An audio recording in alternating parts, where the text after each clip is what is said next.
Bonjour à toutes et à tous, aujourd'hui ça va être un très grand Freebooks. Voilà, tout ça ce sont des livres gratuits qu'on avait trouvés aux encombrants, qui sont en parfait état pour la plupart, que je vais vous présenter ici, que je pense lire. Et certains, on va voir avec vous le résumé au dos, pour savoir si je vais les lire ou pas. Alors, ceux pour lesquels j'ai un doute, on les lira à la fin de cette vidéo pour savoir si je suis tentée ou pas. Déjà, ce que je pense lire, c'est Claude Sarraute. Je connais absolument pas. C'est un livre dans le format poche, ancienne version, vous voyez, c'est vintage. Hein. Nous sommes ici, il est en très bon état. Hein. Nous sommes ici même pas à 200 pages, je crois, oui, beaucoup moins, 187. Tatoune et Poupette. Les deux héroïnes de cette chronique romanesque, aussi réaliste que savoureuse, sont vendeuses de grands magasins, de celles qu'on appelle obstinément mademoiselles, même si elles sont mères de famille et proches de la retraite. Dans le brouhaha des annonces entre deux clientes et deux éruptions de la chef, leur vie se déroule au gré des confidences, des pauses café, des incidents horripilants ou cocasses qui rythment leur quotidien. Un quotidien saisi avec la gaieté, le bon sens, la verve, la tendresse aussi de Claude Sarraute. Donc on a un avis de ACS, le journal du dimanche, drôle et reconstituant. Donc écoutez, ça donne envie de connaître. Je pense que ça va être une lecture assez légère, light, hein, et sympathique, on verra. Puis là, nous n'avons pas de résumé, pas de quatrième de couverture, mais je pense que ça ne nécessite pas cette couverture au dos, puisque c'est Guy de Maupassant que j'ai envie de découvrir. Je ne connais pas tout ce qu'il écrit, même très peu de ce qu'il a écrit je connais, mais j'ai envie de découvrir de plus en plus cet auteur parce qu'il me plaît beaucoup par rapport à peu de lectures que j'ai faites selon ses œuvres. Donc ici nous avons Fort comme la mort. Il est fort probable que je vous lise certains de ses œuvres en ligne pour vous. Ensuite, nous avons ici Notre cœur. Ce sont des vieux livres, hein, vous voyez, il y en a qui sont en très bon état et d'autres moins. Ensuite, nous avons Yvette et nous avons Pierre et Jean. Voilà, donc on va voir tout ça. Ensuite, des auteurs un peu plus récents, dans les éditions plus récentes. Je me suis installée sur un tabouret, c'est beaucoup plus simple, franchement. C'est dur d'être à genoux comme ça. Bon, ici nous avons Carolina Ramqvist, La femme ours. Aux éditions Livre de poche, encore, un super bon état. Nous sommes à peine à plus de 300 pages ici. Voilà le livre, en très bon état. Alors qu'elle peine à trouver l'espace nécessaire pour écrire au milieu d'une maternité qui la dévore, une écrivaine découvre par hasard l'histoire vraie de Marguerite de la Roque, abandonnée enceinte sur une île de l'Atlantique Nord en 1541. Cette jeune femme a vécu 2 ans à la merci des animaux et de la nature hostile. Hantée par l'image de la naufragée, la narratrice tente obstinément de reconstituer son histoire à la fois proche et insaisissable. Je pense que ça va être assez bouleversant et très intéressant. Donc on a un avis d'Elisabeth Barillet, Le Figaro Magazine. Le plus fascinant dans ce récit hybride à la croisée de l'essai et du roman, c'est la liberté avec laquelle Ramqvist passe d'un siècle à l'autre et de l'universel à l'intime. C'est peu dire qu'on est emporté. Et puis, page des libraires, Sarah Gastel, librairie Terre des livres, Lyon. Un texte hors du temps, poétique et galvanisant sur les femmes, leurs désirs et leurs empêchements. Voilà. Pierre Lemaître. Quoique j'en ai 1 ou 2 livres de lui, mais j'en ai lu aucun. Et encore, je suis même pas sûre que j'ai des livres de lui. Donc celui-ci est en très bon état. Il est assez épais, un peu plus de 500 pages. Et donc, couleur de l'incendie. Février, attendez, mais c'est pas une saga? Je sais pas si c'est pas une saga ou une trilogie, parce que là, ça s'appelle Couleur de l'incendie, au dos on voit les enfants du désastre. Février 1927, après le décès de Marcel Péricourt, sa fille Madeleine doit prendre la tête de l'empire financier dont elle est l'héritière. Mais elle a un fils, Paul, qui d'un geste inattendu et tragique va la placer sur le chemin de la ruine et du déclassement. Face à l'adversité des hommes, à la corruption de son milieu et à l'ambition de son entourage, Madeleine devra mettre tout en œuvre pour survivre et reconstruire sa vie. Tâche d'autant plus difficile dans une France qui observe, impuissante, les premières couleurs de l'incendie qui va ravager l'Europe. Voilà. On a un avis de l'Obs, ici François Forestier, une littérature de conviction, un talent rageur. Christine Ferniaud, Télérama, le plaisir est permanent dans ce roman mêlant la vista d'Alexandre Dumas et d'humour de Sacha Guitry.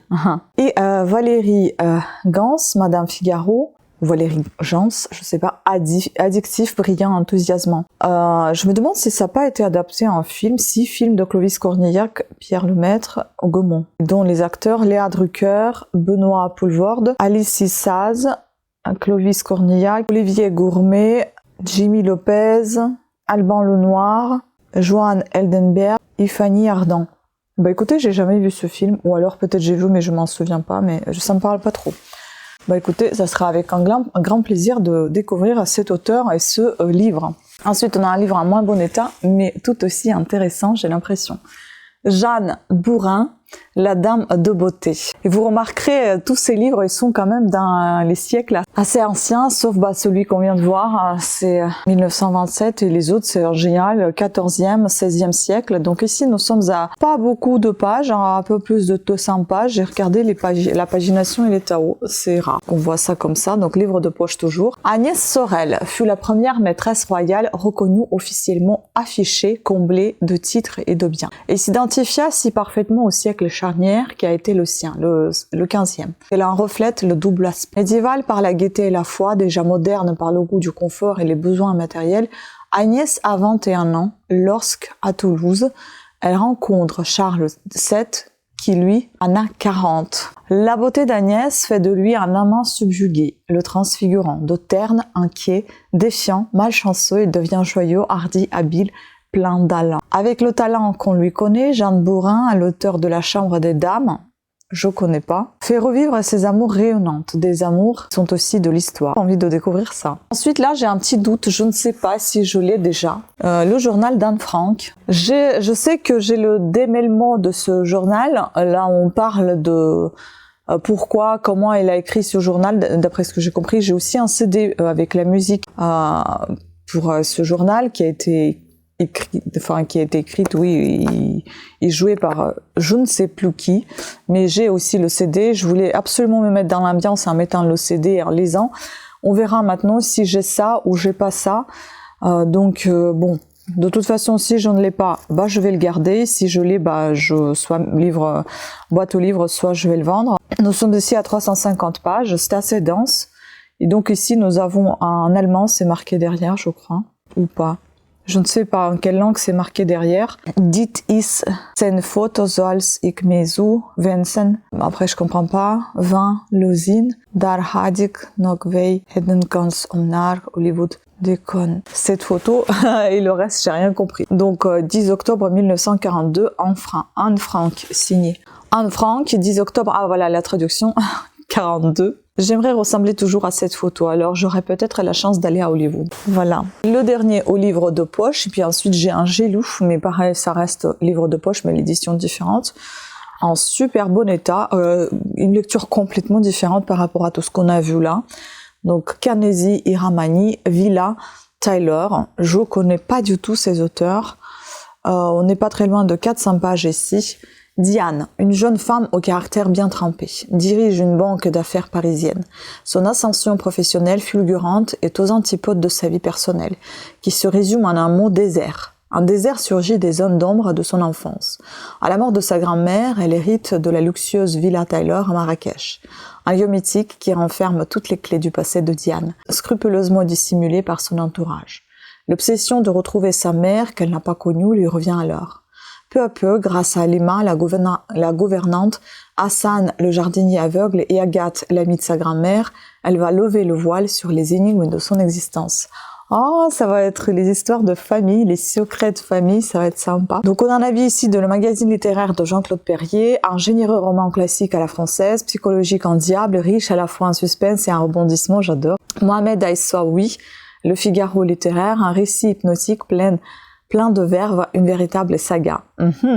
Et Gérard Collard de France 5, une fois dans ce livre, vous ne pouvez plus le lâcher, un énorme moment de plaisir. J'adore des bouquins comme ça, écoutez, alors que la couverture m'a pas plus parlé que ça. Je trouve en fait, je la trouve un peu trop kitsch. Je trouve qu'il y a beaucoup trop de choses. J'aurais préféré à la limite qu'il y a juste ce milieu-là et puis le fond bleu, sans autour ces vitrail.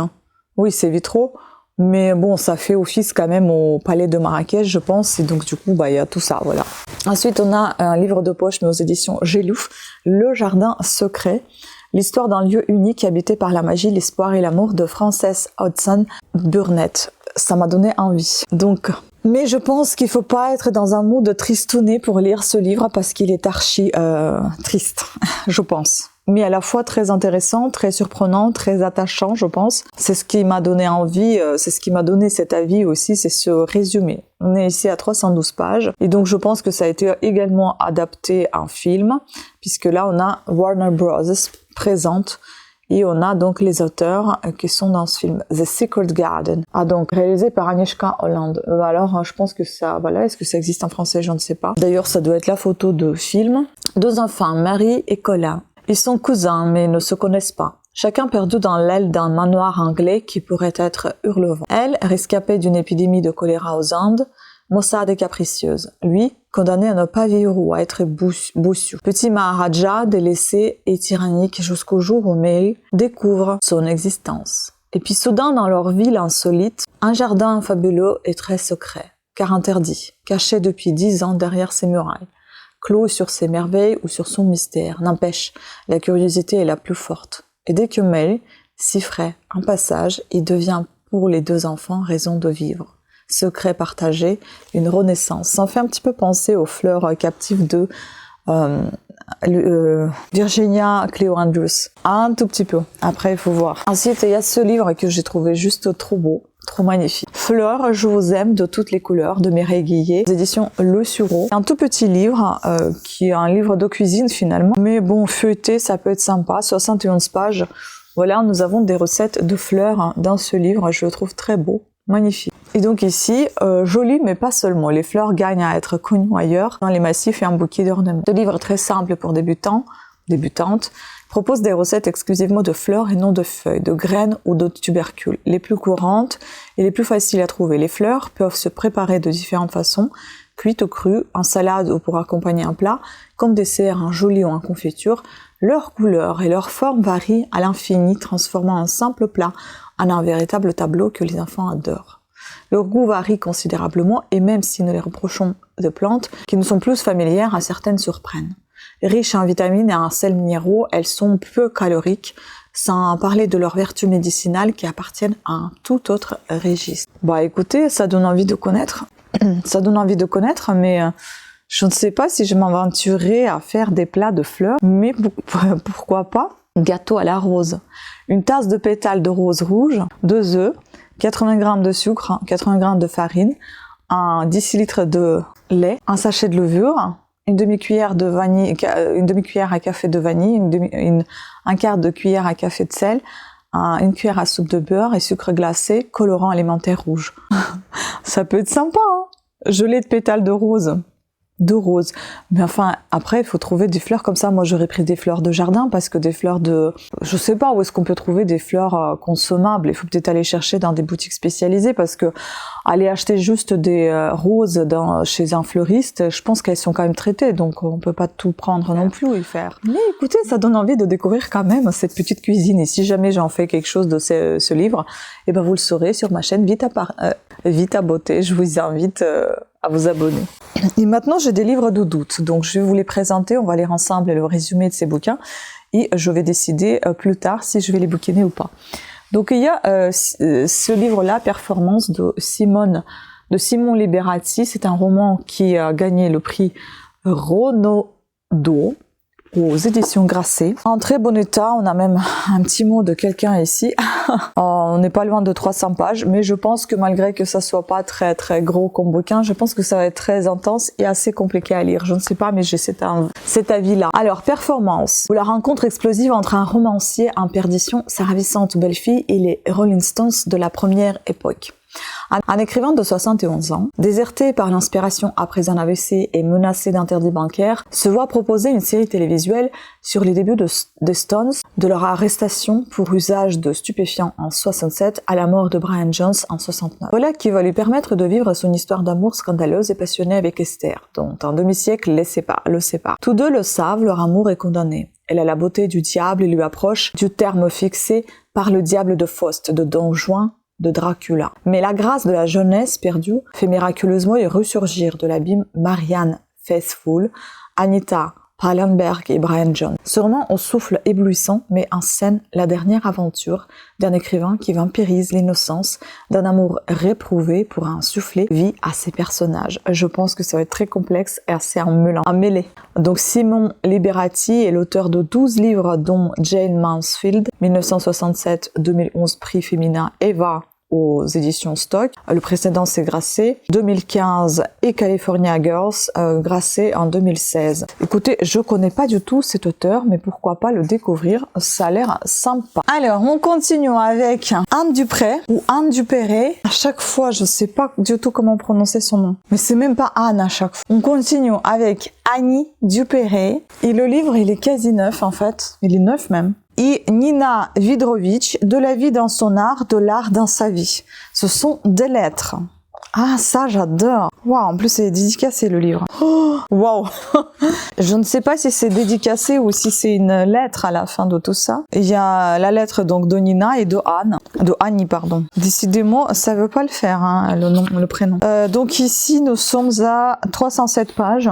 Nina Vidrovitch, ça fait trop russe, hein. Vidrovitch. Et peintre. Annie Dupéré, comédienne et écrivain. C'est en 1993, à un tournant de leur existence, que s'établit entre elles une correspondance qui dure encore. Elles s'y livrent telles qu'elles sont, avec une honnêteté et un naturel qui les rendent immédiatement proches du lecteur. Leur vie et les valeurs qui les soutiennent sont présentes à chaque ligne. On partage avec elles les récits et les réflexions sur leur art, la façon dont elles le pratiquent et dont elles cherchent à l'approfondir. Elles se jurent sans complaisance et observent parfois avec admiration, souvent avec férocité, toujours avec drôlerie, les gens du métier. Ah! Dans leur quotidien, les plantes, les fleurs, les animaux tiennent une grande place. Il y a aussi bien sûr les enfants, la famille et les hommes. Tous les couples devraient lire ces lettres pour découvrir à travers les expériences de Nina et d'Annie et la franchise avec laquelle elles en parlent, l'aventure qu'est la vie à deux. Ses merveilles, ses pièges, ses difficultés. Il est beau, bon et réconfortant d'être témoin du courage, de l'humanité, de l'intelligence et de l'humour, de l'exigence que les deux amies déploient pour rester elles-mêmes entières, comme femmes et comme artistes. Les lire, c'est prendre une leçon de vie. Aux éditions Opale.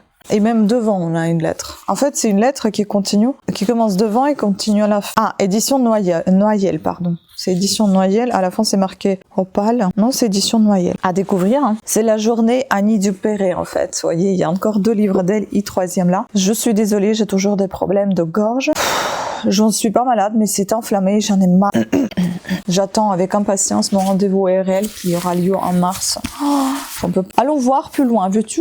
Annie Dupéré. Pareil, le livre est neuf, aux éditions Seuil, 430 pages. Et il y a 4 personnages très différents. Christine, qui dirige une agence de voyage, se sent épuisée sans raison. Tout devrait lui sourire pourtant. À 50 ans, elle s'est organisée une existence active et libre. Mais sans qu'elle ait jamais osé se l'avouer, la peur de vieillir la mine. Paul, le paysan, un homme sensible et doux, n'a jamais pu s'arracher à la famille de brutes dans laquelle il est né. Solange, guichetière à la SNCF, en veut au monde entier et d'abord à elle-même. D'où vient cette hargne qui l'habite? Luc, à force de se battre pour sauver son couple du désastre, est au bout du rouleau, psychologiquement et matériellement. Il n'y a pas de lien entre ces 2 femmes et ces 2 hommes, sauf de brèves rencontres de hasard. Mais tous les 4 vont vivre dans des circonstances imprévues, ces moments où l'on est brusquement mis en face de soi-même, où l'on prend conscience des impasses où l'on s'est engagé. Chacun à sa façon accepte enfin de changer, de se libérer des entraves, d'échapper au sort auquel il se croyait condamné. Quand on change, tout change autour de soi. Christine, Paul, Solange et Luc se croiseront alors, se reconnaîtront. Leurs histoires n'en feront plus qu'une. Après les orages et les déchirements, une harmonie nouvelle naît, comme une chose due à ceux qui savent craquer quand il le faut et faire face quand il le faut, avec courage et humilité. On ne peut plus quitter les personnages d'Annie Dupéré, ce sont des amis fraternels. On n'oublie plus les scènes émouvantes, cocasses, violentes, subtiles, au cours desquelles ils se révèlent à eux-mêmes et à nous. Je pense que je vais me reconnaître dans Christine et Luc. On verra. Annie Dupéré encore. Celui-ci, il est aussi neuf, mais bon, il est abîmé derrière, mais franchement, top état. On n'est pas loin de 300 pages ici. Ai-je choisi ma vie ou me suis-je laissé mener par les circonstances, les décisions des autres? Je me reconnais en fin de compte dans ces résumés. Ceux qui ont tranché fortement un jour ne sont-ils pas plus forts? Pas forcément plus heureux, mais plus forts, comme si en une sorte de baptême du choix, les rendait moins sujets aux dérives, aux compromissions, à l'amollissement du caractère. C'est sur ce thème qu'Annie Dupéré a bâti une soirée. Quand ils étaient tous les trois étudiants en médecine, à cette époque de libération de mœurs et des esprits où l'on pouvait vivre ces utopies, Denis et Roman ont aimé Florence sans jalousie entre eux.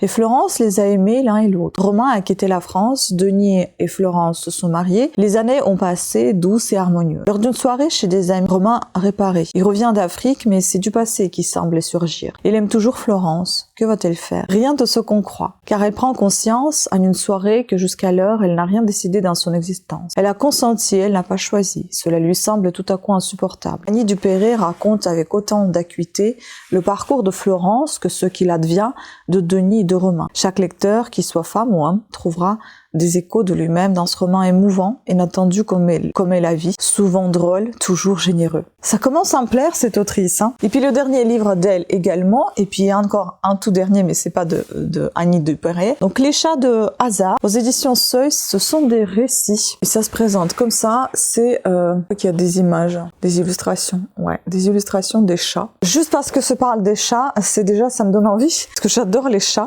Et écoutez, ce sera avec un grand plaisir de lire ce livre. Nous sommes ici à peine un peu plus de 200 pages. Donc ici, on a le texte d'Annie Dupéré. Je suppose que ça doit être elle en train d'écrire avec son chat. Il m'est venu l'envie d'écrire un livre doux. Pas vraiment sur les bêtes, mais plutôt autour, à propos des rapports que nous avons avec certaines d'entre elles. Pourquoi avons-nous une telle faim de leur tendresse, de leur qualité particulière? Envie de rendre hommage aussi à ces personnes animales rares qui accompagnent parfois un temps notre existence y apporte paix et simplicité. Génial, je pense que ça va être une douceur. Et puis, le tout dernier livre, pareil, Free Books, toujours trouvé, regardez-moi à l'état, neuf. Non mais c'est génial. Bernard Giraudot, Les Dames de Nage, aux éditions Métaillé. Je connais pas du tout cette maison d'édition. On est ici à pas loin de 250 pages. Malgré que ça soit des livres pas très longs, mais je pense qu'ils vont être assez puissants au niveau de réflexion, au niveau de la vie, de sensibilité, de pas mal d'émotions. Ça va être assez émotif de lire ces livres-là précédemment que je vous ai présentés, et notamment celui-ci, on va voir. C'est un roman, celui-ci. Quant aux deux autres, ça me fait penser un petit peu à un roman, mais un peu psychologique, peut-être un peu à Laurent Gounel, je crois il s'appelle, Cible. Ou alors Raphaël Girordano. J'espère ne pas écorcher les noms des auteurs. Je l'ai aimé comme un enfant, comme un homme, comme je n'ai plus jamais aimé. Elle s'est dissoute un jour, peu après notre amour, dans une eau claire. C'était dans un cristal d'émeraude glacée. J'ai continué à grandir sans elle, bien sûr. Elle m'avait fait dès l'enfance de cette découverte sans cesse renouvelée de l'amour. Tout au long de ma vie, j'ai aimé les nuques déliées, les femmes comme des gerbes et le secret des graines dans les épis. J'ai gardé de l'enfance et d'Amélie, ils sont liés. L'amour de l'inconnu a défriché avec la peur au ventre comme une jouissance. Bernard Giraudot nous embarque au fil des amours de ces héros, de l'Afrique à l'Amérique du Sud, à la recherche de cet inconnu qui toujours fascine avec un don irrésistible pour dire le clair-obscur des sentiments. Son regard précis s'exprime dans une prose drue, nette, crue et poétique à la fois, qui échappe à toute nostalgie. Ah ça, c'est peut-être un peu trop poétique pour moi, mais enfin, à voir, pourquoi pas, vous savez, il y a que les imbéciles qui changent pas d'avis, donc je pourrais découvrir également. Donc ici on dit de ce livre, M. Abesca, Télérama, il sème des grains de sagesse dans un tourbillon d'aventure. Et puis J. Garcin, Nouvel Observateur, il écrit pour aimer encore et voyager toujours. Voilà, c'est ce que j'allais dire, ça va être un livre voyage en fait. Donc un petit peu de Bernard Giraudot, il est né à La Rochelle, c'est un acteur et cinéaste. Il réalise des longs métrages, l'autre est Les Caprices d'un fleuve, ainsi que des documentaires dont La Transe amazonienne, Esquisse philippine, Un ami chilien. Il est l'auteur entre autres du Marin à l'encre, des Hommes à terre et des Contes du Mayuka. Je connais absolument pas ni la maison d'édition ni cet auteur. Bah écoutez, ça sera à découvrir. Voilà, c'était tout. J'espère que vous avez apprécié. Oh, ça y est, tout s'est effondré. J'espère que vous avez apprécié ce long Free Books. Dites-moi si vous connaissez quelqu'un de ces auteurs, ces autrices, si vous avez lu quelque chose et qu'est-ce que vous lisez actuellement. Voilà, sur ce, je vous invite à vous abonner, activer la petite cloche de notification afin d'être averti de nouvelles sorties de vidéos, afin de ne rien rater de mes futures vidéos. Je vous embrasse et je vous dis à très très bientôt. Ciao.